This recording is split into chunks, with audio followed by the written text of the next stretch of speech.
أعوذ بالله من الشيطان الرجيم بسم الله الرحمن الرحيم الحمد لله والصلاة والسلام على رسول الله وعلى آله وصحبه ومن والاه أما بعد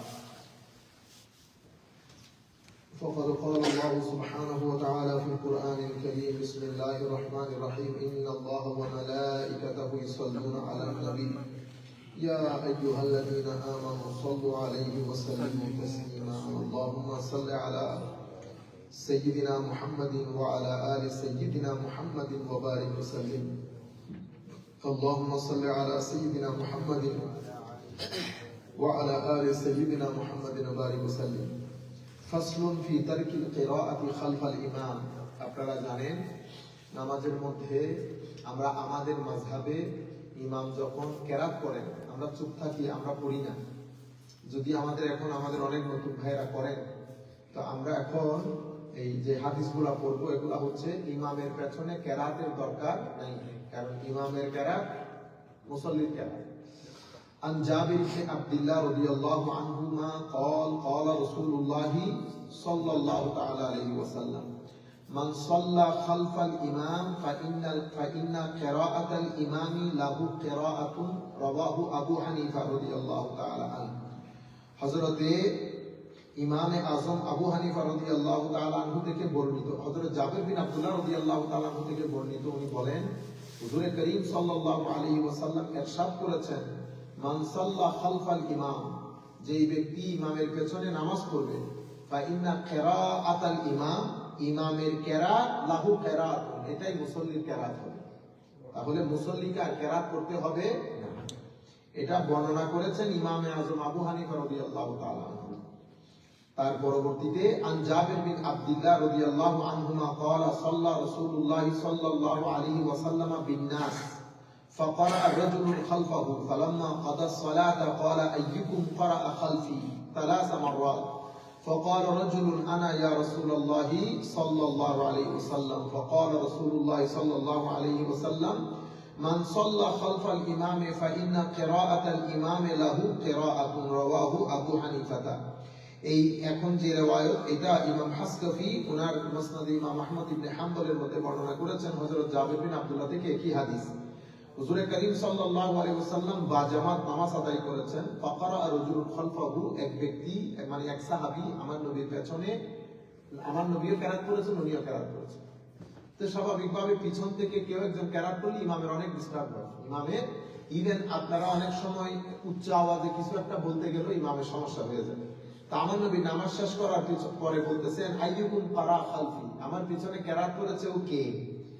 সালাসা মাররা, 3 বার জিকির করেছে, আমার পিছনে কেরাত করেছে কে? আমার পিছনে কেরাত করেছে কে? তো এক ব্যক্তি ফাকালা রাজুলুন, এক সাহাবী বলতেছেন আনা ইয়া রাসূলুল্লাহ, হুজুর আমি পড়েছি। ফাকালা, আমার নবী সাল্লাল্লাহু আলাইহি ওয়াসাল্লাম ইরশাদ করেন মান সাল্লা খালফাল ইমামে ফাইন্না কিরাআতাল ইমামে লাহু কিরাআতু। আমার নবী শিক্ষার ধাঁচটা কিভাবে দেখেন?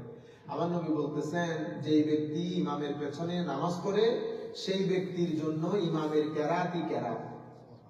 আমরা হলে কি বলতাম, এত জোরে পড়ছেন কেন? কথা আসতে করতে পারেন নাই, কখনো জোরে পড়বেন না। আমাদের শিক্ষা, আমার নবী ওনাকে কোনো কিছু বলেন নাই, মানে তুমি পড়িও না, তুমি পড়িও, তুমি বলে অ্যাড্রেস করেন না, আপনি তুমি এগুলো অ্যাড্রেস করেন না। আমার নবী বলতেছেন যেই ব্যক্তি ইমামের পেছনে নামাজ পড়ে সেই ব্যক্তির কেরাত, ইমামের কেরাতই সেই ব্যক্তির কেরাত। দেখছেন ওনাকে মাঝখানে আনেনি নাই। আমার নবী ওনার সাথে কোনো মানে আজীব, আমি এটা পড়ি আর চিন্তা করে কি আজীব। ইমামে হাসান রাদিয়াল্লাহু তাআলা আনহু সম্মুখে এক ব্যক্তি ওযু করেন, তো ওনার ওযু হয় নাই। তো হযরত ইমামে হাসান বলতেছেন আপনি একটু আমার ওযুটা দেখবেন শুদ্ধ হয় কিনা। তো ইমামে হাসান, তো উনি তো বুঝতে পারছেন ইমামে হাসান তার মূল ওযু করবে না, তখন উনি বুঝতে পারছেন যে আমি এই জায়গায় ভুল করেছি। এগুলো আমাদের জন্য অনেক, আমাদের নিজেদের জন্য অনেক বড় শিক্ষা। আমরা আসলে ট্র্যাক থেকে সরে যাই, মানুষকে শিক্ষা দেওয়ার সময় আগে টেনে ধরে নিচে নামাই। বুঝতে পেরেছেন? হ্যাঁ জি, আমি একটু জানতে চাই হুজুর, এই যে জোহরের নামাজ এবং আসরের নামাজ ইমাম যে কেরাত পড়েন এটা তো আমরা শুনি না, জি জি, তো আমরা কি পড়বো, উনি কি পড়বেন? মাশাআল্লাহ, গ্রেট। এখানে হ্যাঁ, জোহরের নামাজ আসরের নামাজের মধ্যে আমরা তো জানি ইমাম কেরাত পড়তেছেন। হ্যাঁ, তো ইমামের কেরাত এখানে উসুল কি? উসুল হচ্ছে আমার নবী জোহর আসর বলেন না, এখানে আমার নবী সাল্লাল্লাহু আলাইহি ওয়াসাল্লাম ইরশাদ করেছেন ফাইন্না কিরাআতাল ইমামে কিরাআতুল্লাহ, ইমামের কেরাত মুসল্লির জন্য কেরাত। যদি আমার নবী স্পেসিফিক বলতেন ফাইন্না কিরাআতাল ইমামে ফি সালাতিল মাগরিবি ওয়াল ইশা'i কিরাআতুল মুসাল্লি ওয়া গায়রা যালিকা, yani ওয়া মা'আদা যালিকা মানে এগুলা বাদে, ঠিক আছে, লাযিম লিল মুসাল্লি আন ইয়াকরাআ কিরাআতান ফি নাফসিহি। আমার নবী এগুলা স্পেসিফিক কোনো কিছু বলে, আমার নবী ডাইরেক্টলি এবং ইন জেনারেল বলেছেন মুসল্লির কেরাত, ইমামের কেরাত মুসল্লির কেরাত, ইমামের কেরাত মুসল্লির কেরাত। আচ্ছা, এর পরবর্তীতে হযরতে আবু হুরায়রা রাদিয়াল্লাহু তাআলা থেকে বর্ণিত, এটা মুত্তাফাকুন আলাইহি, বুখারী মুসলিমের রিওয়ায়াত। قال النبي صلى الله عليه وسلم انما جعل الامام ليتم به فاذا كبر فكبروا واذا ركع فاركعوا واذا قال سمع الله لمن حمده فقولوا ربنا لك الحمد واذا سجد فاسجدوا واذا صلى جالسا فصلوا جلوسا اجمعوا متفق عليه। আমার নবী সাল্লাল্লাহু আলাইহি ওয়াসাল্লাম ইরশাদ করছেন ইন্নামা জুইলাল ইমামু লিইউতাম্মা বিহি, ইমাম বানানো হয় যেন ইমামকে আপনি কি করেন, অনুসরণ করেন। তো ইমাম যদি তাকবীর করে আপনারাও তাকবীর, ইমাম যদি রুকুতে যায় রুকুতে যান, ইমাম যদি সিজদায় যায় সিজদায় যান, অর্থাৎ ইমামের আগে আগে ইমাম যা করে আপনিও তা করবেন। এখানে একটা জিনিস খুবই গুরুত্বপূর্ণ, আমি তো কোনো একটা দর্শের মধ্যে বলেছি, জানি না আপনাদের এখানে কিনা, আমরা মোস্টলি ইমামের আগে চলে যাই, একদম বেশিরভাগ ক্ষেত্রে, আমি জানি না কেন এটা হয়, মানে একটু ধৈর্য, ইমামের আগে যাওয়াটা খুবই খতরনাক। আল্লাহ রাসূল সাল্লাল্লাহু আলাইহি ওয়াসাল্লাম বড় শক্ত করে নিষেধ করেছেন ইমামের আগে না যাওয়ার জন্য। ইমাম তো অনেক সময় নেই, আল্লাহু আকবার বলে আপনারা দাঁড়ানো, তখন উনি অর্ধেক রুকুতে চলে গেছেন, তখন উনি আল্লাহু আকবার বলে রুকুতে যান, তো আপনারা ইমামের আগে যাবেন না। আল্লাহ রাব্বুল আলামিন আমাদেরকে বুঝার তৌফিক দান করুন। عن عطاء بن يسار أنه سأل زيد بن ثابت عن القراءة مع الإمام। হযরত আতা ইবনে ইয়াসার উনি জিজ্ঞেস করেছেন যায়েদ বিন সাবিত রাদিয়াল্লাহু তাআলা হতে, তাহলে আতা বিন ইয়াসার হচ্ছে তাবেঈ, যায়েদ বিন সাবিত হচ্ছে সাহাবী। উনি যায়েদ বিন সাবিতকে জিজ্ঞাসা করেছেন আনিল কিরাআতি মা'আল ইমাম, ইমামের সাথে কিরাআত আমি পড়ব কিনা। ফাকালা লা কিরাআতা মা'আল ইমামি ফি শাই, রাওয়াহু মুসলিম ওয়ান নাসাই। ইমাম মুসলিম ইমাম নাসাই বর্ণনা করছেন, হযরতে আনাস যায়েদ বিন সাবিত বলছেন ইমামের পেছনে কোনো কিরাআত নাই, ইমামের পেছনে লা কিরাআতা মা'আল ইমামে ফি শাই। আপনার প্রশ্নের উত্তর এসে গেছে, কোন ক্ষেত্রে ইমামের পেছনে কি নাই, কিরাআত নাই। লা কিরাআতা মা'আল ইমামে ফি শাই, কোন কিছুর ক্ষেত্রে किसी भी हाल में इमाम के पीछे किरात की कोई जरूरत नहीं पड़ती। আচ্ছা, এটা একটা লম্বা হাদিস, পড়লে খুব ভালো হতো, কিন্তু আপনারা বিরক্ত হবেন, এজন্য এটা অনেক লম্বা হাদিস। عن قتادة وإذا قرأ فانصتوا، وفي حديثنا وفي حديث أبي هريرة وإذا قرأت فانصتوا أخرجه مسلم قاله عندي صحيح। ইমাম মুসলিম বর্ণনা করতেছেন হযরত কাতাদা রাদিয়াল্লাহু তাআলা আনহু, হযরত আবু হুরায়রা রাদিয়াল্লাহু আনহু বর্ণনা করতেছেন ওয়াইজা কিরাআত, ইমাম যদি যখন উচ্চস্বরের কিরাআতগুলো থাকে ওগুলো পড়লে ফানসিতু, আপনারা চুপ থাকবেন, কিরাআত শুনবেন। عن أبي نعيم وهب بن كيسان أنه سمع جابر بن عبد الله رضي الله عنهما يقول من صلى ركعة لم يقرأ فيها بأم القرآن فلم يصلي إلا أن يكون وراء الإمام। رواه الترمذي ومالك। ইমাম তিরমিজি শরীফ, ইমাম মালিক মুওয়াত্তা শরীফের মধ্যে বর্ণনা করতেছেন ইমাম আবু নুআইম ওয়াহাব বিন কায়সান থেকে, উনি জাবির বিন আব্দুল্লাহ থেকে শুনেছেন, হযরতে উনি জাবির বিন আব্দুল্লাহ বলেছেন মান সাল্লা রাকাআতান লাম ইয়াকরা ফিহা বিউম্মিল কুরআন ফালাম ইউসাল্লি, যে ব্যক্তি নামাজ পড়েছে কোন এক রাকাতে সূরাতুল ফাতিহা ছেড়ে দিয়েছে, তার নামাজ হবে না। ইল্লা ইয়াকুনা ওয়ারা আল ইমাম, হ্যাঁ আপনি যদি জামাতের মধ্যে ইমামের পিছনে নামাজ পড়েন তো আপনার সূরা ফাতিহা পড়ার বা সূরা পড়ার কোনো দরকার নাই। তার পরবর্তীতে হযরতে আবু হুরায়রা রাদিয়াল্লাহু তাআলা আনহু থেকে বর্ণিত, উনি বলেন আন্না রাসূলুল্লাহ সাল্লাল্লাহু আলাইহি ওয়াসাল্লাম ইনসারাফা মিন সালাতিন জাহারা ফিহা বিল কিরাআহ ফাকালা হাল কারা মাই আহাদুকুম মিনকুম আনিফান ফাকালা রাজুলুন নাম ইয়া রাসূলুল্লাহ قال إني أقول ما لي أنازع القرآن قال فانتهى الناس عن القراءة مع رسول الله صلى الله عليه وسلم فيما جهر فيه رسول الله صلى الله عليه وسلم من الصلوات بالقراءة حين سمعوا ذلك من رسول الله صلى الله عليه وسلم رواه الترمذي والنسائي وابن ماجه ومالك। ইমাম তিরমিজি, নাসাই, ইবনে মাজাহ, ইমাম মালিক মুওয়াত্তার মধ্যে হাদিসটা বর্ণনা করেছেন। হযরত আবু হুরায়রা বলতেছেন আমার নবী সাল্লাল্লাহু আলাইহি ওয়াসাল্লাম ওই যে উচ্চস্বরে যে নামাজের মধ্যে কিরাত করে ফজর মাগরিব এবং এশা, এরকম একটা নামাজের মধ্যে এক সাহাবী আমার নবীর সাথে কিরাত করেছেন। নামাজ ফিরানোর পরে সালাম ফিরানোর পরে আমার নবী বলেছেন হাল কারা মাই আহাদু মিনকুম আনিফান, তোমাদের মধ্যে কেউ কি আমার সাথে কিরাত করেছো? ফাকাল রাজুলুন নাম, সাহাবী বলতেছে ইয়া রাসূলুল্লাহ, হ্যাঁ পড়েছি। তখন আমার নবী বলতেছেন ইন্নী আকুল মালি ওয়া যাল কুরআন, মনে মনে বলতেছি আমার লোকে কোরআন নিয়ে ফাইট শুরু করছে কে, হ্যাঁ প্রতিযোগিতা শুরু করে দিয়েছে কে? কারণ আমার নবী সাল্লাল্লাহু আলাইহি ওয়াসাল্লাম জামাতের মধ্যে তো ইমামের কি হইতেছে, বিস্তার হচ্ছে, সমস্যা হয়ে গেছে। তো এখন যারা ইমামের পেছনে মাযহাবে শাফিঈর মধ্যে আছে, হাম্বলীর মধ্যে আছে, আমি বলতেছি আমার নবী সাল্লাল্লাহু আলাইহি ওয়াসাল্লাম থেকে হাদিস বর্ণিত আছে, কিন্তু আমরা যে মনে করি যে এখন আমি যেটা করতেছি এটা শুদ্ধ, এটার বাইরে আর নাই। আমি আপনাদেরকে বোঝানো এই হাদিসগুলো পড়ার পেছনে মূল কারণ হচ্ছে আপনাদেরকে টেক্সটগুলো পড়ে শোনানো। ওলামায়ে কেরাম ঘাস কাটে নাই। আমরা আমাদের ছোট মোটো 30-32 বছর তো পারানির বয়স হইতেছে আল্লাহর মেহেরবানিতে, আমরা কি না বুঝলে একদম বুঝতেছি না? আপনি শুধু সবকিছু আপনি বুঝে ফেলতেছেন, আপনাকে তো আমি বাধা দিচ্ছি না, আপনারটা আপনি করেন, কিন্তু আপনার মুরব্বীরা আমরা যখন করি আপনি কেন মনে করতেছেন এটা ভুল? এগুলা বুখারী মুসলিম সিহাসিতের হাদিস না। যাই হোক, আমি এই ব্যাপারে এতটুকু, এখানে আরো অনেক ধরনের হাদিস আছে। তো আমার নবী সাল্লাল্লাহু আলাইহি ওয়াসাল্লাম বলতেছেন তোমরা এটা কি শুরু করে দিলা? قال فانتهى الناس عن القراءة مع رسول الله صلى الله عليه وسلم فيما جهر فيه رسول الله صلى الله عليه وسلم من الصلاة بالقراءة। এটা শোনার পরে সাহাবায়ে কেরাম যেখানে যেখানে উচ্চস্বরে কেরাতের বিষয় আছে ওই নামাজগুলোতে সাহাবায়ে কেরাম কি করে ফেলেছেন, কেরাত পড়া বন্ধ করে দিয়েছেন। কিন্তু অন্যান্য রিওয়ায়াত মতে আমার নবী সাল্লাল্লাহু আলাইহি ওয়াসাল্লাম একেবারে নিষেধ করে দিয়েছেন কোন জায়গার মধ্যে যেন ইমামের পেছনে কেরাত পড়া না হয়। তার পরবর্তীতে আমি এখন সোজা চলে যাচ্ছি। আচ্ছা, অনেক সময় একটা জিনিস মাথায় রাখবেন যে শরীয়ত ব্যাখ্যার পক্ষ থেকে একটা হুকুম আসে, যেমন রিবা, সুদ হারাম, এটা নিয়ে কারো কোনো ইখতিলাফ নাই। ইচ্ছাকৃতভাবে কেউ যদি সুদি কারবার করে তার বউ তালাক হয়ে যাবে। এটা আমার কথা না, আমরা তো আর কথা বলতে পারবো না। আজহার ইউনিভার্সিটির গ্র্যান্ড শেখ ইমামুল আকবর ডক্টর শেখ সাঈদ তানতাবী রাহমাতুল্লাহি আলাইহি ওয়া নাফা'না বিউলুমিহি ফিদ দারাইন আমিন, অনেক বড় একজন ইমাম, আজহারের মুফতি ছিলেন, অতঃপর গ্র্যান্ড শেখ, অতঃপর ইন্তেকাল করেছেন। এবং ওনার তাফসীর, ওই তাফসীরের কিতাব এখান থেকে চুরি হয়ে গেছে। চুরি তো বলবো না, কেউ একজন আল্লাহ পাক জানে আমাদের আফ্রিকার কোন একজন উঠাই নিয়ে গেছে। আমি 30th চ্যাপ্টারটা নিয়ে আসছিলাম এখানে, আপনাদের ওই দরসের মধ্যে কাজ আসে। তো এবার এসে দেখি বিসমিল্লাহ করে কিতাব বাকিগুলো আছে, এটা কি আলিমুল গায়ব ওয়া শাহাদা হয়ে গেছে, এটা পাইতেছি না। এটার রচয়িতা উনি ডক্টর শেখ সাঈদ তানতাবী, প্রায় 32 খণ্ডে তাফসীরের কিতাব এই যুগের মধ্যে বসে লিখেছে, আমাদের মাশাআল্লাহ শ্রদ্ধাভাজন উস্তাদ। তো উনি কি বলে, ওনার কথা থেকে বলতেছি, কারণ উনি ব্যাংকের যে প্রফিট সেটাকে উনি জায়েজ বলেছেন, সেটাকে উনি জায়েজ বলেছেন।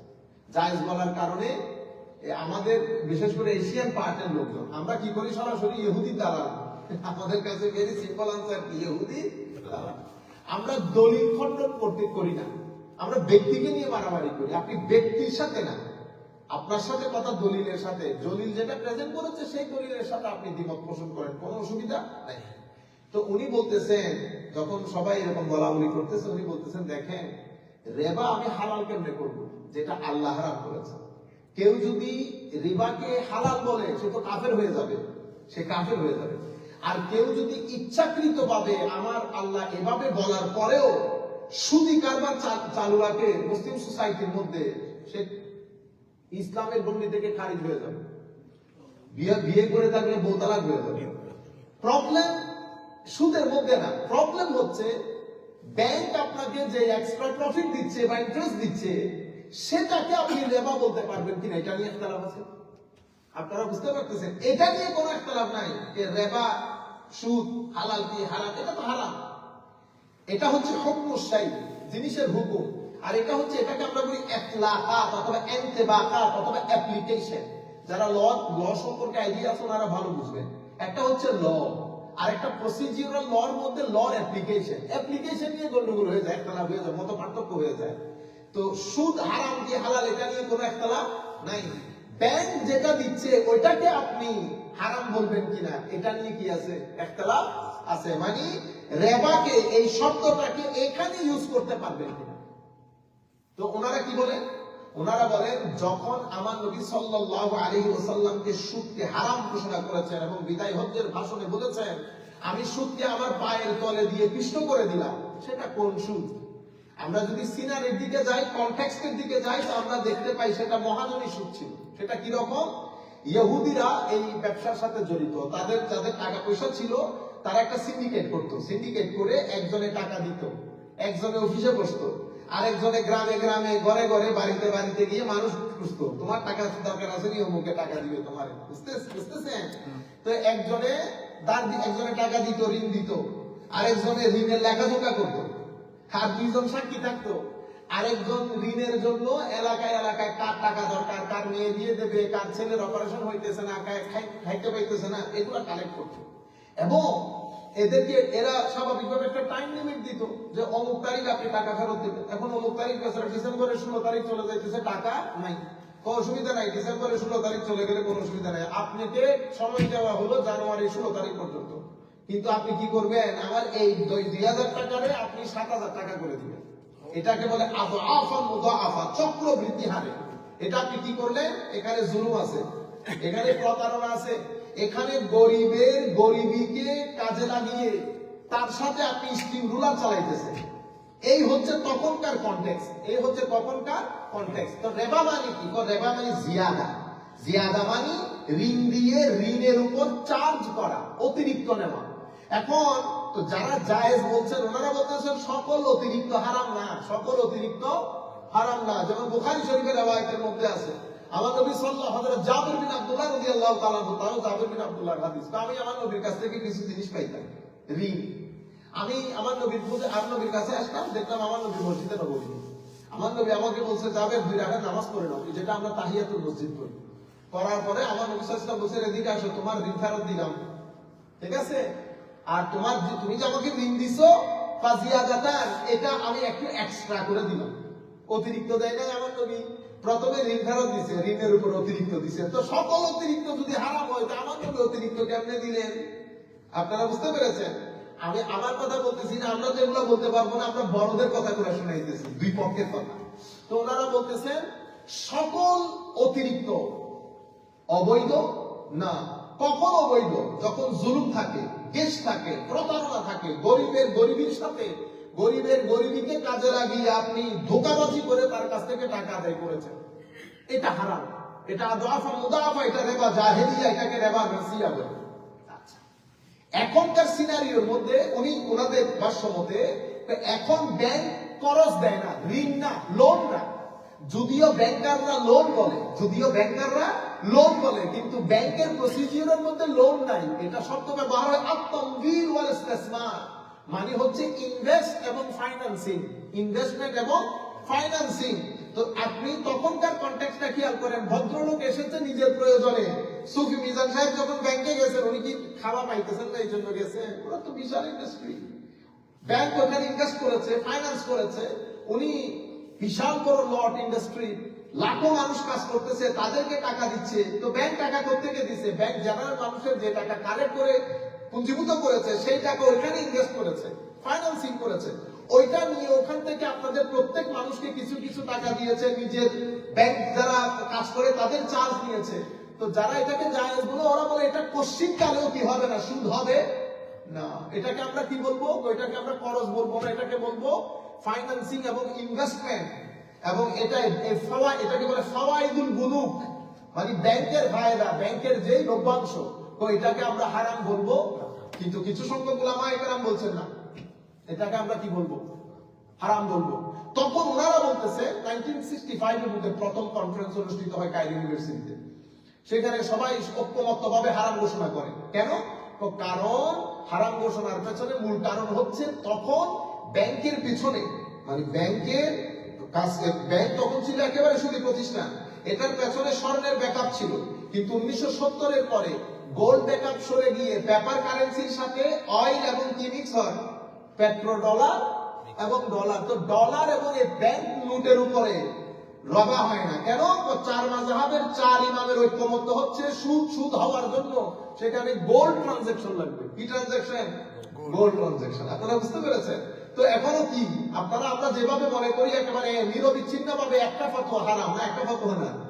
অনেক যারা জায়েজ বলেছেন এগুলো ক্লাস আলেম, যেমন বর্তমান বিশ্বের যাকে যুগের ইমাম শাফিঈ বলে ডক্টর শেখ আলী জুমা, আমার শিক্ষক শ্রদ্ধাভাজন, উনিও জায়েজ বলেছেন।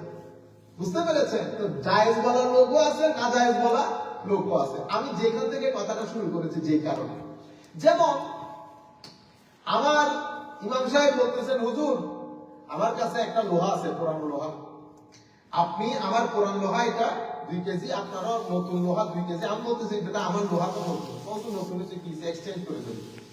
তা আমি ওরে দিলাম, ও আমার পুরানটা দিলাম। বললাম দেখ আমারটা যেহেতু নতুন, তুই কিন্তু আমার এক্সট্রা দিতে হবে। তো কিরকম এক্সট্রা? আলম তুমি আমার 3 কিলো দিবে, আমি তোমার 2 কিলো দিব, কারণ আমারটা কি নতুন। তো এই যে আমি তার কাছ থেকে এক্সট্রা 1 কিলো নিলাম, এটা ইমামে আজমের মতে সুদ, কিন্তু ইমাম শাফিঈর মতে সুদ না। কেন? কারণ ইমামে আজমের মতে সুদ হওয়ার জন্য ইমামে আজম বলছে জিন্স শুড বি, মানে একই সমজাতীয় হইতে হবে, গুণ সমজাতীয় হবে, এবং টাইম ওয়াল ওয়াজন, পরিমাপ এবং ওজনে এক হইতে হবে। পরিমাপ ওজনে যদি সমজাতীয় জিনিস এক না হয় তাহলে সুদ হবে। তাহলে সমজাতীয় জিনিস কিরকম? আমারটাও লোহা, তারটাও লোহা, ওজনের মধ্যে এক হইতে হবে, পরিমাপের মধ্যেও এক হইতে হবে, এবং মূল্যায়নের মধ্যে এক হইতে হবে। এখন শব্দ এক, কিন্তু আসলে কি আমার নতুন লোহার তার পুরাতন লোহা কি এক না?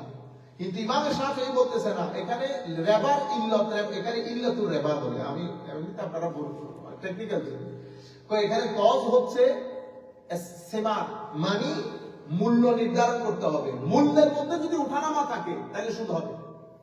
তাইলে আমার নতুন লোহা এটা তো দামি বেশি, তাইলে আমি মূল্য দিয়ে নির্ধারণ করব তার পুরাতন লোহা। ইমামে আজম বলছেন না, মূল্যের মধ্যে যাওয়া যাবে না। তো কিসের মাধ্যমে?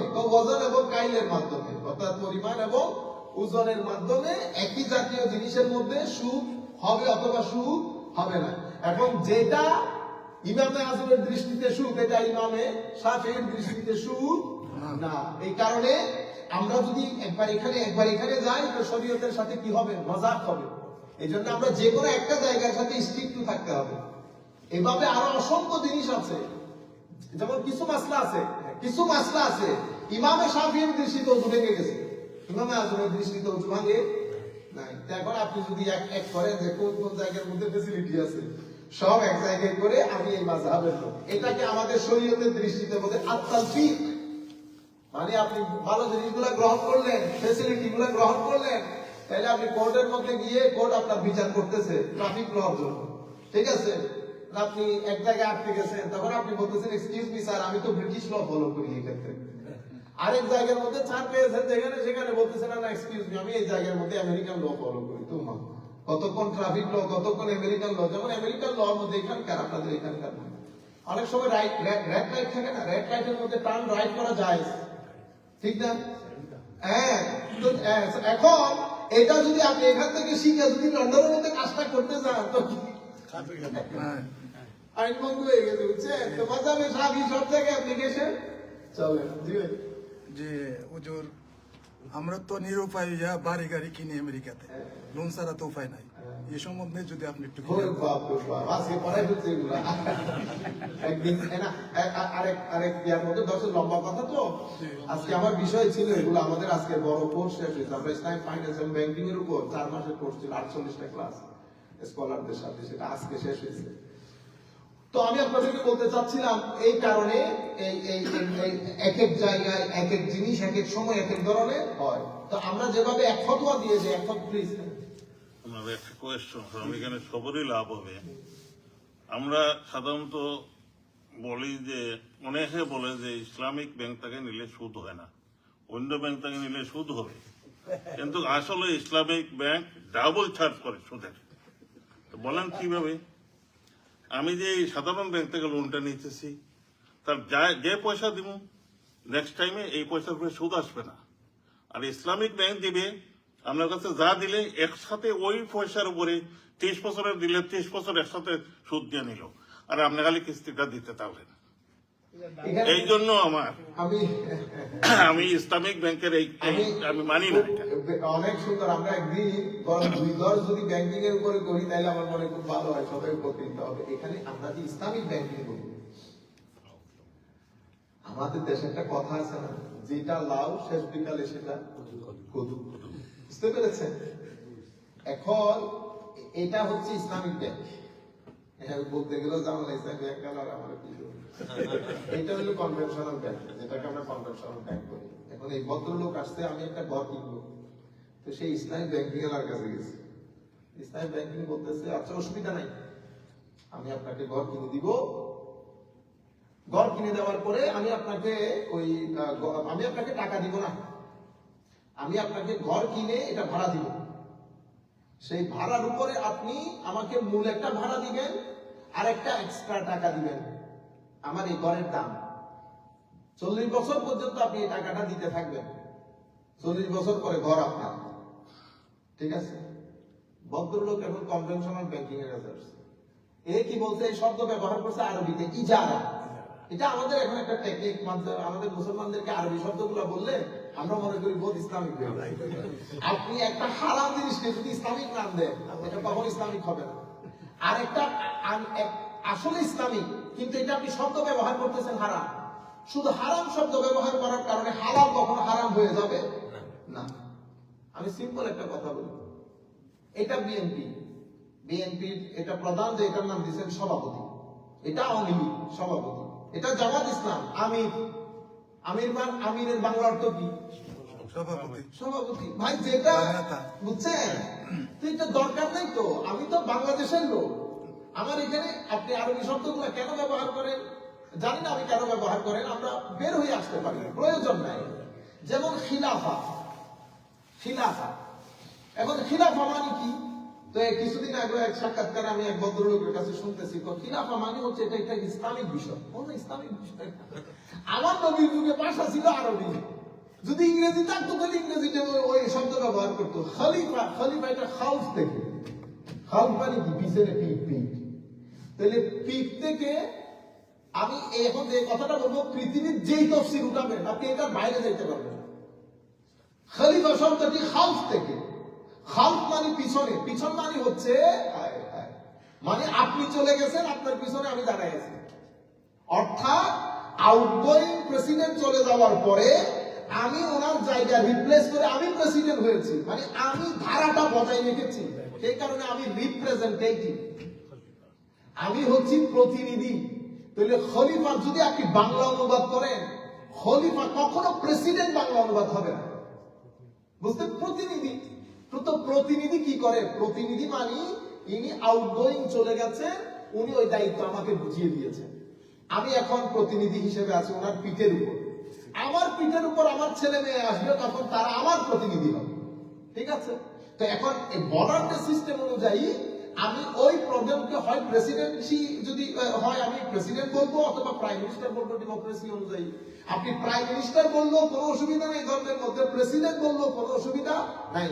কিন্তু ধরেন আমরা প্রত্যেকে দলের একটা ওয়ার্কিং কমিটি থাকে, যেমন জামাত ইসলাম আমাদের দলের আরবি মানে ইসলামিক ব্যাকগ্রাউন্ড যারা, তারা ওইটার নাম দিয়েছে কি শুরা। তো শুরা মানে কি? কটা তো একই, মিউচুয়াল। আপনারা যে কোন পার্টি নিজে নিজে সিদ্ধান্ত নিয়ে নেয়, আপনারা সবাই বসে সভা পরামর্শ করেন না, পরামর্শ সভা। তা আমরা আরবি টার্ম করে ইউজ করি। এখন এই ভদ্রলোকের কাছে কনভেনশনাল, এই ভদ্রলোক ইউজ করছে আমি আপনাকে ইজারা দিব, ইজারার সাথে আপনি আমাকে প্রিন্সিপাল অ্যামাউন্ট আসল মানি দিয়ে দিবেন, সাথে ওইটার মধ্যে আমাকে একটা প্রফিট মার্জিন দিবেন। ওইটা প্রফিট বলতেছে না, ওইটা বলতেছি ইজারা দিবেন। বুঝতে পেরেছেন? ইজারার মধ্যে আপনি 10 ডবল নিয়ে ফেলতেছেন। ঘটনা এখানে যে ভদ্রলোক যা দিচ্ছে তার চেয়ে আপনি বেশি নিচ্ছেন ইজারা। এই দেখুন, এই কি বলে, এই বলে আমি আপনাকে এই ঘর কেনার জন্য লোন দিব। এও কিন্তু লোনই দিছে, এ বলতেছে আমি ঘর কেনার জন্য আপনাকে লোন দিব। আপনি কি করবেন? লোনের উপর আমাকে ইন্টারেস্ট দিবেন। এই কাজ যেটা করেছে এও কিন্তু কাজ একই কাজ করতেছে, কিন্তু এই ভদ্রলোকের লোন, এই ইন্টারেস্ট, সে কিন্তু লোন ইন্টারেস্ট করে নাই, সে তো ঘর কিনছে। ঘরের একচ্ছত্র মালিকানা তো আপনাকে দিয়ে দেয় নাই, ঘর তো ব্যাংকের রয়ে গেছে। যতদিন টাকা দিবেন না ততদিন তো ঘরের ওনারশিপ আপনার কাছে ফুললি আসতেছে না। এই ব্যাংকও কি কাজ করেছে? আপনাকে ঘরটা কিনে দিয়েছে, কিনে দিয়ে ঘরে আপনাকে থাকতে দিয়েছে, আপনাকে সোল অথরিটি দিয়েছে। আপনি ঘরটা ইচ্ছে করলে ভাড়া দিতে পারেন, ইচ্ছে করলে রাখতে পারেন। এখন এই ঘর আপনি নিজে থাকতেছেন, আপনি উপরে ভাড়া দিচ্ছেন। ব্যাংকে আপনি যা দিচ্ছেন তার চেয়ে $1000 আপনি এক্সট্রা কামাই করতেছেন। ব্যাংক এগুলা নিয়ে নাক গলাইতেছে না। সেই কারণে এই যারা ব্যাংক ইন্টারেস্টকে জায়েজ করে তারা বলে কনভেনশনাল ব্যাংকিং সিস্টেম এবং Islamic banking system they both same একই কাজ করতেছে। সুতরাং এদের বিষয়টাকে আপনি নাজায়েজ বলার কোনো সুযোগ নাই। কেন? কারণ এ প্রথমে আপনাকে ভাড়া দিতেছে। যেমন আপনি, আমার ঘরে একটা সাইকেল আছে, আপনি আমাকে বলতেছেন হুজুর সাইকেলটা 1 ঘন্টার জন্য আমার ভাড়া দিবেন। আপনি কিন্তু সাইকেলটা আমি কিনেছি 2000 টাকা দিয়ে, কিন্তু আমি যদি আপনাকে 2000 টাকা দেই ওইখানে আমি আপনার কাছ থেকে এক্সট্রা টাকা নিতে পারতেছি না। কিন্তু 2000 টাকা দিয়ে যখন সাইকেল কিনে ভাড়া দিতেছি, আপনি আগে আমাদের দেশে ছিল না, আমরা 1 ঘন্টায় 5 টাকা দিতাম, তাহলে সাইকেল ভাড়া দিতাম, তাহলে সাইকেলের ভাড়া দিতে বাড়াতে জায়েজ, কোনো অসুবিধা নাই। কিন্তু আমি টাকার উপর যদি এক্সট্রা চাই ওইটা শুধু হয়ে যাচ্ছে।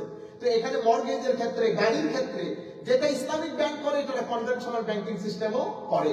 আমাদের এখানে একটা বড় সমস্যা হয়ে গেছে, যেহেতু এই ব্যাংকিং সিস্টেম আমাদের ইসলামের মধ্যে নতুন, সাহাবায়ে-কেরাম, তাবেঈন, তাবেউ তার কারো যুগে ছিল না, এবং ওরা ব্যাংকিংরা কিভাবে কাজ করে আমাদের স্কলাররা তো জানতোই না।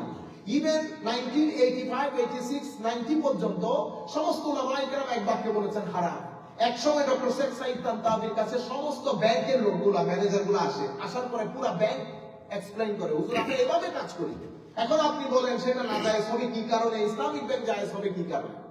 তখন উনি পুরো রিসার্চ করে এটার উপর একটা কিতাব লিখেছেন। প্রথম ফতোয়া আসে যে ব্যাংকের ইন্টারেস্টটাকে আমরা কি বলতে পারবো না, সুদ বলতে পারবো না। তুমুল রিঅ্যাকশন হয়েছে পুরো মুসলিম দুনিয়ার মধ্যে। এরপরে নতুন একটা ফতোয়া, নতুন রিসার্চ, নতুন গবেষণা উন্মুক্ত হয়েছে। অতঃপর এখানে আজহার ইউনিভার্সিটির যত ফতোয়া বিভাগ আছে সমস্ত ফতোয়া বিভাগ বলেছে ব্যাংক যে ইয়াটা দেয়, এক্সট্রা টাকাটা দেয়, ওইটা না জায়েজ হবে না। কেন? কারণ ব্যাংক তো গরিব নিয়ে কাজ করতেছেন, এটা ওয়েলফেয়ার ইনস্টিটিউশন না, এটা তো ইনভেস্টমেন্ট করে, এটা তো তনবির ইস্তেসমার বা বিনিয়োগ করে, বিনিয়োগ করে আপনার পয়সা ইনকাম করে। আপনারা বুঝতে পেরেছেন? ঘরের ক্ষোভ।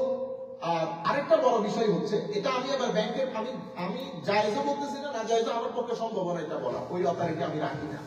কিন্তু আপনি যদি, আমি যখন ছাত্রদেরকে, ছাত্র তো না সব বড় বড় জায়গার লোক, ওনাদেরকে পড়ানোর জন্য আমি ব্যাংকিং হিস্ট্রিটা পড়ছি। হিস্ট্রি পড়ে দেখলাম ব্যাংক 3 শতাব্দীতে 3 ভাবে ডেভেলপ করেছে, এবং ব্যাংকের 21শ শতাব্দীর ব্যাংকিং, এটা শুরুর দিককালের ব্যাংকিং এর মধ্যে আসমান জমিনের ফারাক। শুরুর দিককালের ব্যাংকিং ছিল শুধুমাত্র সুদী প্রতিষ্ঠান, কিন্তু 21শ শতাব্দীর ব্যাংকিং সেভাবে সুদী প্রতিষ্ঠান, এটা সোশ্যাল প্রতিষ্ঠানে পরিণত হয়েছে। আমি একটা এক্সাম্পল দিলে বুঝতে পারবেন। আমাদের সকলের টাকা, যিনি নাজায়েজ ফতোয়া দেন, ওনার টাকাও কিন্তু আমরা কোথায় রাখি? ব্যাংকে। নিশ্চিন্ত মনে ব্যাংকে রাখি, কোনো চিন্তা, কোনো টেনশন, কোনো কিছু ছাড়া। এটা ব্যাংকের কিন্তু অনেক বড় একটা কন্ট্রিবিউশন আমাদের জন্য। এবং ওই ব্যাংকের পিছনে কিন্তু স্টেট ব্যাংক দাঁড়িয়ে আছে, আমার স্টেট ব্যাংক দাঁড়িয়ে আছে, যদি anything wrong I will be responsible. বুঝতে পেরেছেন? আপনি টোটাল সিস্টেমের সাথে যদি আমার নবীর যুগের মহাজনী সূত্রতার সাথে মিলান, কোনো সিমিলারিটি আছে? কোনো সিমিলারিটি নেই। এই জন্য আপনি যদি ইনশাআল্লাহ সুযোগ সুবিধা হলে, সেনসিটিভ ইস্যু তো এগুলা, যেহেতু আমরা বুঝতেই না, ইসলামিক জুরিস্ট না, আমি জাস্ট আপনাদেরকে কি, যেমন আমাদের ধরেন এক মহিলা, হাজবেন্ড মারা গেছে, তার কাছে 15 লাখ টাকা আছে, সে 15 লাখ টাকা যদি আমাকে দেয়, আমি তো বিসমিল্লাহ করে খেয়ে ফেলবো, একেবারে কোনো সন্দেহ ছাড়া। আর যদি আমার ব্যবসায়ী দেয়, আমি প্রথম 3 মাস সুন্দর করে দেবো, চতুর্থ মাস থেকে কমতে থাকবে, পঞ্চম মাসে আরো কমতে থাকবে, 10ম মাস বা 12তম মাসের মধ্যে গিয়ে আমি আর মহিলাকে চিনবো না, পরে মহিলা ঘুরতে ঘুরতে দুনিয়া থেকে চলে যাবে। এটা বাংলাদেশে নাই, ইল্লা মাশাআল্লাহ। আপনি হুজুর বলেন, উলামা বলেন, মাশায়েখ বলেন, পীর বলেন, সবার চেহারা একরকম। এই টাকার ক্ষেত্রে, এই টাকাটা নিয়ে যখন আপনি ব্যাংকে যান, তো ব্যাংক আপনার টাকাটা রেখে দিয়েছে। প্রত্যেক মাসে আপনাকে ব্যাংকের ফাইন্যান্স করে যেই প্রফিট পাচ্ছে, ব্যাংক আপনাকে একটা টাকা দিচ্ছে, সেটা 7,000 হোক 10,000 হোক, আর আপনার প্রিন্সিপাল অ্যামাউন্ট যেটা, সেটা কি হয়ে গেছে? একদম সেফ এন্ড সিকিউর। আবার আমাদের এখানে আমাদের কিছু এটার মধ্যে আমি আমার একটা মতামত রাখি, আমি এটার সাথে দ্বিমত পোষণ করি। আমরা বলি যে লাভ লসে কি হইতে হবে? শরীক হইতে হবে। লাভ লসে, ওমা আমি লসে কেন শরীক হবো? ব্যবসা আপনি করেছেন, পলিসি আপনি মেক করেছেন, মিটিং আপনি করেছেন, প্লেনে জার্নি আপনি করেছেন, 5 স্টার হোটেলে নাস্তা আপনি খেয়েছেন, কিন্তু ক্ষতির মধ্যে বলতেছেন হুজুর আপনিও ক্ষতির মধ্যে থাকতে হবে। তো 5 স্টার হোটেলে যে খাইছেন আমারে শরীক করেছেন, আপনি যে চিটাং থেকে ঢাকা প্লেনে আসা যাওয়া করেছেন, এখানে আমাকে শরীক করেছেন। আমার টাকা আপনাকে ইনভেস্ট করতে দিয়েছি, বুদ্ধি আপনার, বিবেচনা আপনার, প্ল্যানিং আপনার, প্রোগ্রামিং আপনার, সবকিছু আপনি করেছেন। ক্ষতির টাইম যখন আসছে, লাভের সময় আপনি আমাকে পূর্ণ লাভ দেন নাই। আপনি আপনারটা রেখেছেন, পুরো লাভ যেটা এসেছে সেটা থেকে আপনার খরচ কিরকম রেখেছেন? খরচ রেখেছেন আপনার নাস্তা 5 স্টার হোটেলে, 5 টাকার নাস্তা 50 টাকা লিখেছেন, সবকিছু লেখার পরে শেষ বিকালে এসে আমি গরিবের কাছে 10,000 টাকা আসছে, আমি গরিব, প্রত্যেক মাসে মাসে পাইতেছি। 10-15 মাস পরে বলতেছেন হুজুর এবার লস। লস কত? লস 10 লাখ টাকা, লস 5 লাখ টাকা, লস কমা। তারপর আপনি বলতেছেন লাভ লস না। আপনি দেখবেন যে কোন জায়গার মধ্যে লা তাকুলু আমওয়ালাকুম বাইনাকুম বিল বাতিল, এটা হচ্ছে আমাদের প্রিন্সিপাল। আমরা কারো সম্পদ অন্যায়ভাবে খাইতে পারবো না। এখানে দেখেন আপনি অন্যায়ভাবে খাচ্ছেন, আপনি অন্যায়ভাবে খেয়েছেন আমার সম্পদ, কারণ আমি তো আপনার কোনো কিছুর মধ্যে শরীক নাই, কোনো ডিসিশনের মধ্যে শরীক নাই, কোনো পলিসির মধ্যে শরীক নাই, তাহলে আমি ক্ষতির মধ্যে শরীক হবো কোন দুঃখে? আপনারা বুঝতে পেরেছেন? হ্যাঁ, ওলামায়ে কেরাম অনেকে বলেছেন লাভ ক্ষতির মধ্যে শরীক হতে হবে। আমি ওই প্রিন্সিপালের সাথে একমত পোষণ করি না। কিসের প্রিন্সিপালের উপর ভিত্তি করে? কোরআনের আয়াতের প্রিন্সিপাল হচ্ছে লা তাকুলু আমওয়ালাকুম বাইনাকুম বিল বাতিল, তোমরা পরস্পরের সম্পদ অন্যায়ভাবে গ্রাস করিও না, অন্যায়ভাবে খাইও না। এখানে একজনের উপর অন্যায় হচ্ছে। সুদকে নিষেধ কেন করা হয়েছে? একজনের উপর অন্যায় হচ্ছে। এভাবে আরো যত বাড়তি আল্লাহ রাব্বুল আলামিন অথবা হাদিসে পাকে মানে আমার নবী নিষেধ করেছেন জুলুমের কারণে, প্রতারণার কারণে। তো আমি এই জায়গার মধ্যে অসংখ্য ওলামায়ে কেরাম বলেছেন, আমি আমার উস্তাদের সাথে একমত এই ক্ষেত্রে, যে লাভ লসের মধ্যে শরীক হওয়া এটা শর্তের বিষয় না। কেন? কারণ হচ্ছে সমস্ত কিছুতে তো আপনি স্বাধীন, ডিসিশন মেকার, পলিসি মেকার। অনেক সময় আপনাকে আপনার আপনি ইনফ্লুয়েন্স করেছেন, আপনি করে দিয়েছেন, আপনি নিজে দোষ করে আমার উপর মাথা চাপাই দিয়ে লাভ আছে।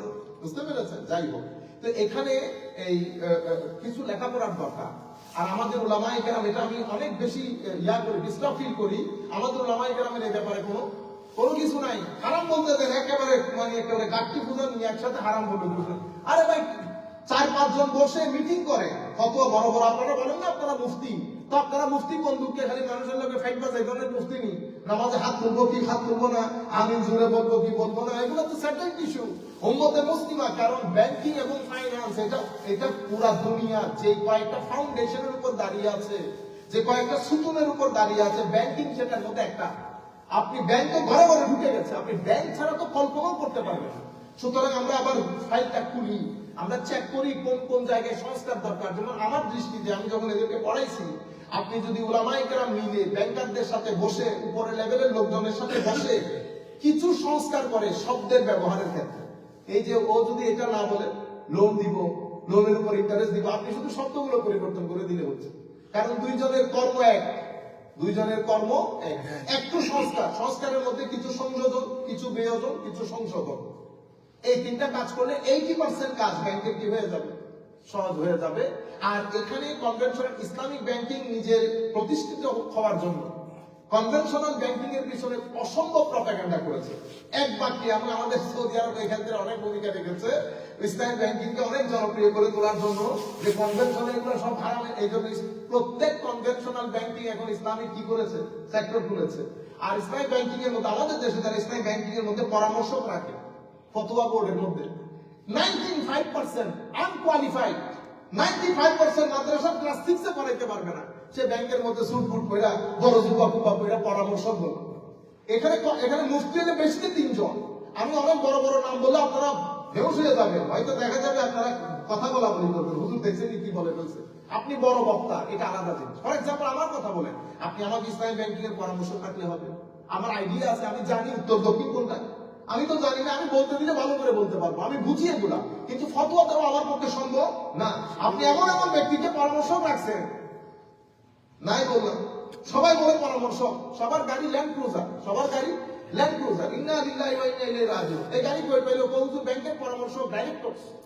তো ওনারা ইসলাম পারে না যে ইসলামিক ব্যাংকিং কে এটা বলার জন্য, এটা ফেরেশতা চালায়, এটা কি চালায়? ফেরেশতাই চালায়। ইসলামিক ব্যাংকিং কাজ করে under the umbrella of state bank. State bank চলে সুদের উপর, তো আর যে ব্যাংক সুদের উপর চলে সেটার পিছনে থেকে আপনি কেন হালালের উপর চলবেন? যাই হোক, অনেক ধরনের সংশোধনী দরকার আছে, সংশোধন করলে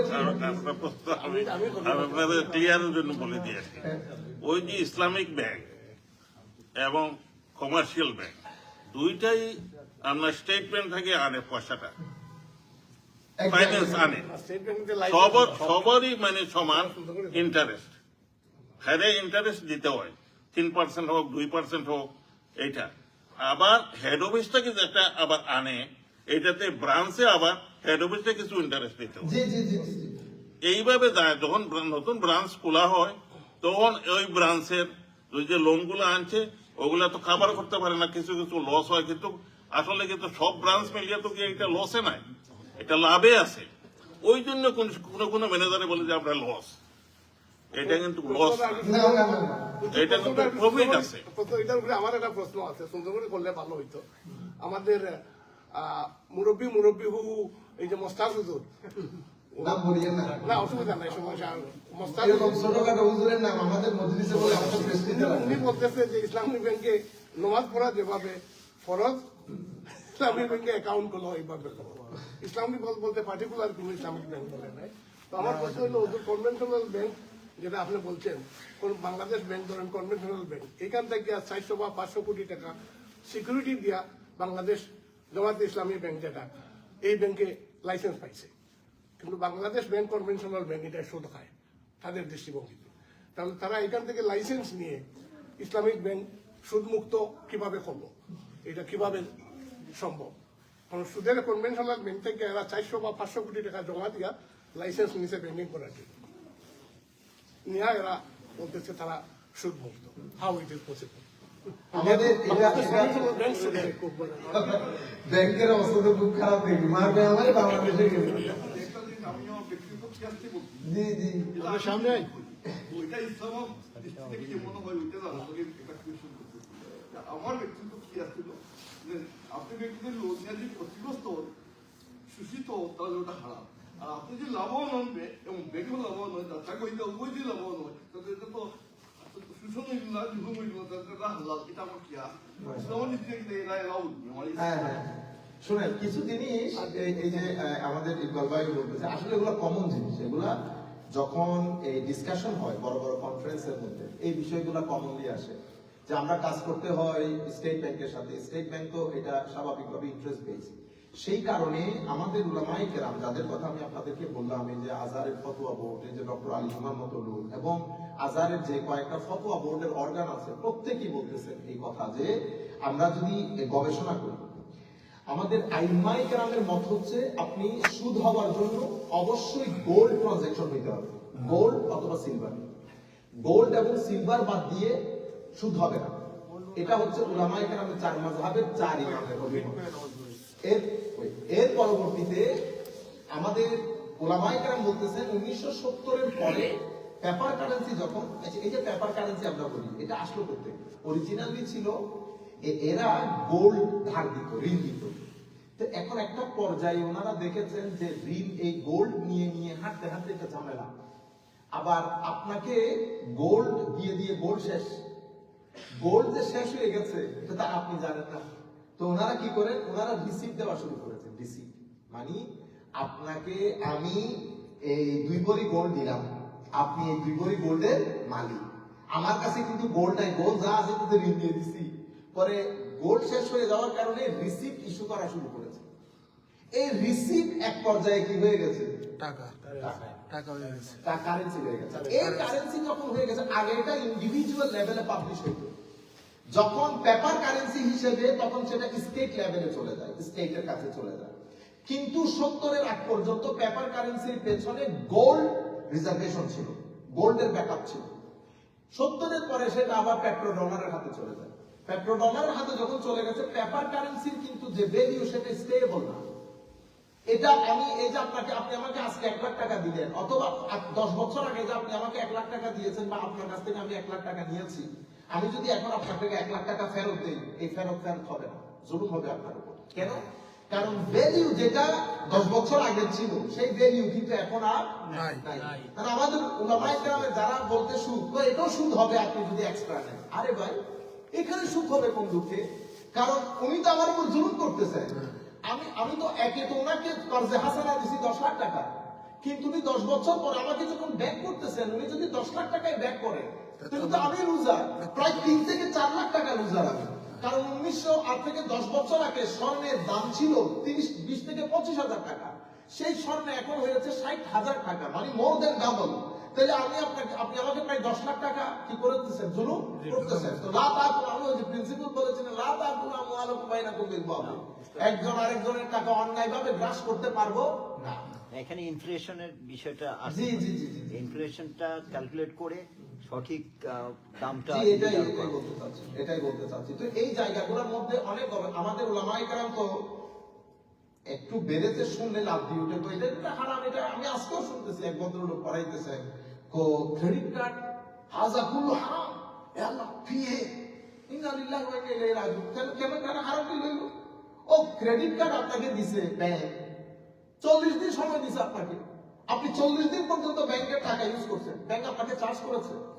না, ব্যাংক আপনাকে টাকা যেটা দিয়েছে সেটা কিন্তু আমার টাকা, কিন্তু ব্যাংক এটার জিম্মাদারি নিয়েছে যে টাকা লস হলে I will be the responsible. তো আপনি 40 দিন পর্যন্ত আমার টাকা কোনো চার্জ বাদে ইউজ করেছেন। আমি আপনাকে বলেছি 40 দিন মানে আপনি 2nd of December you must pay me back. আপনি 40 দিন ফ্রিতে ইউজ করেছেন, তারপরে আপনি বিভিন্ন দেশে সফর করেছেন, 5 স্টার হোটেলে গিয়ে খাইছেন, খাওয়ার পরে আপনার টাকা নাই, আপনি 2nd of December আমাকে পয়সা ব্যাক করতে পারেন নাই, তো আমি আপনাকে সামান্য পরিমাণ চার্জ করেছি, কারণ আমার তো খরচ আছে। এই সামান্য পরিমাণ চার্জকে ও দেখছেনি এক্সট্রা নিয়ে ফেলছে, তো এটা কি হয়ে গেল? হাজা কুল্লু রিবা ইয়া আখি, ও এই ইসরায়েল কেমনে রেবা হয়? এটা তো ব্যাংকের অনেক বড় সার্ভিস আপনার জন্য।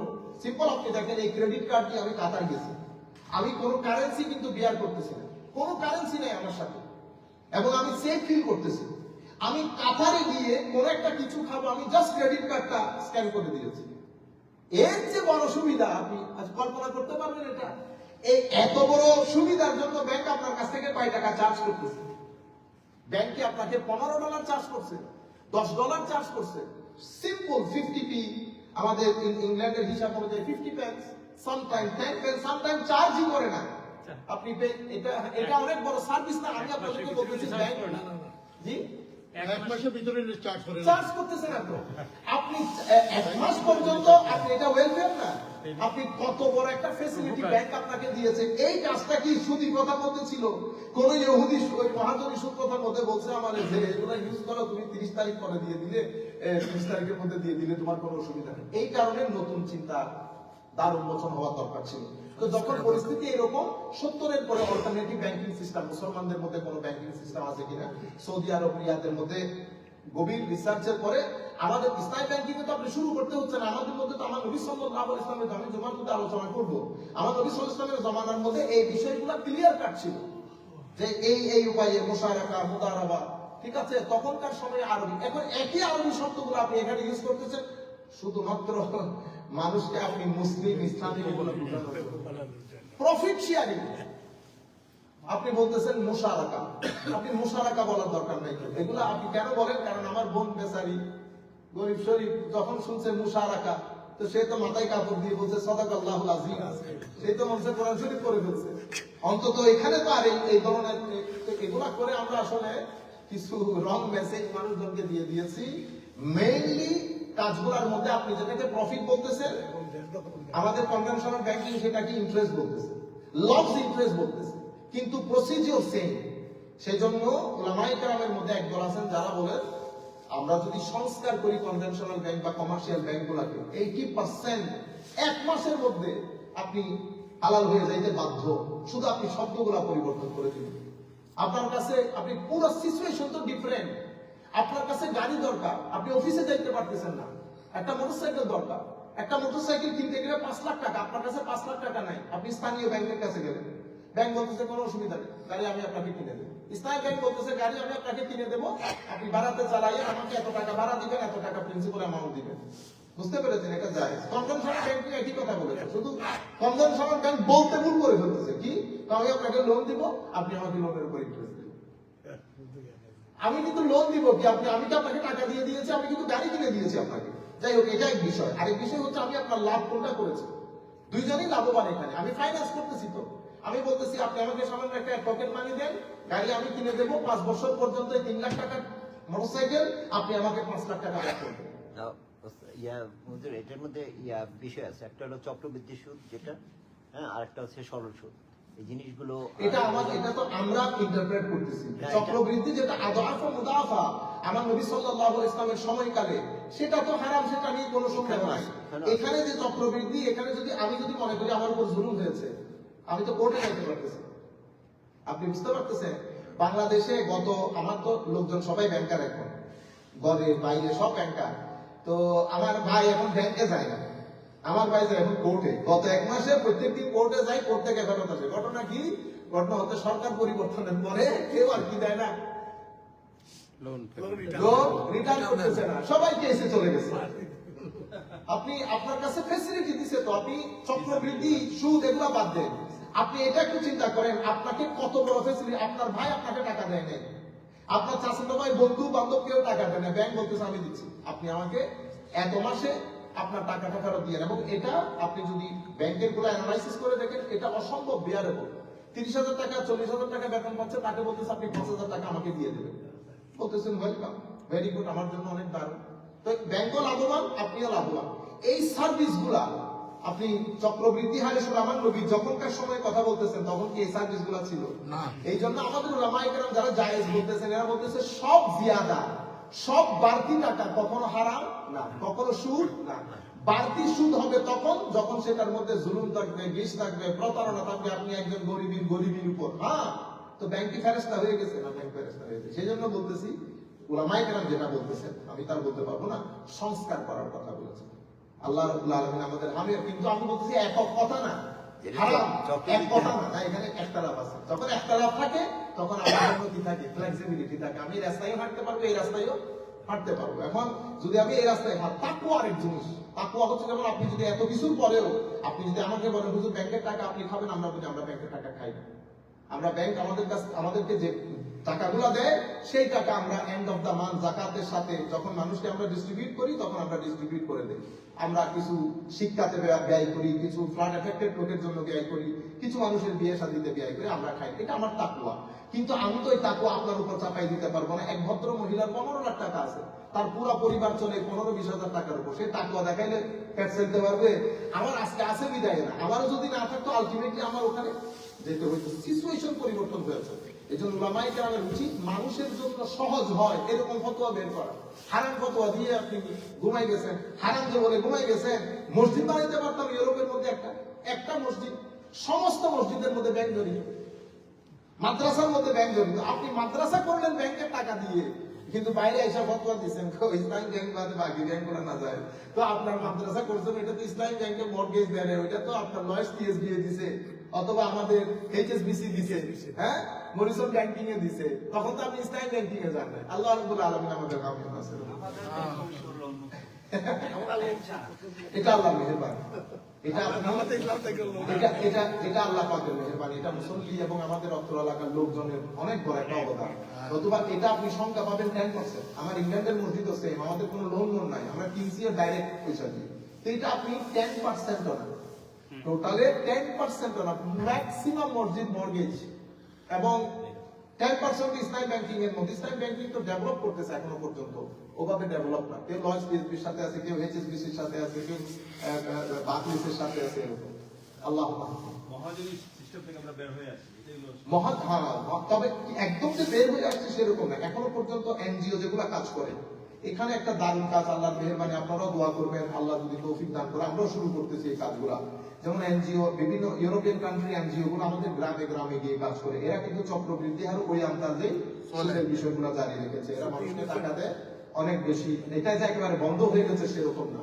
তো ওই জায়গার মধ্যে আমাদের লোকজন, ফর এক্সাম্পল আপনারা যারা আছেন এইখানকার লোকজন, এগুলো আপনারা শরীক হতে পারেন। যেমন আমরাও শুরু করতেছি, আমাদের প্রসেস চলতেছে, ধরেন 5 লাখ টাকা।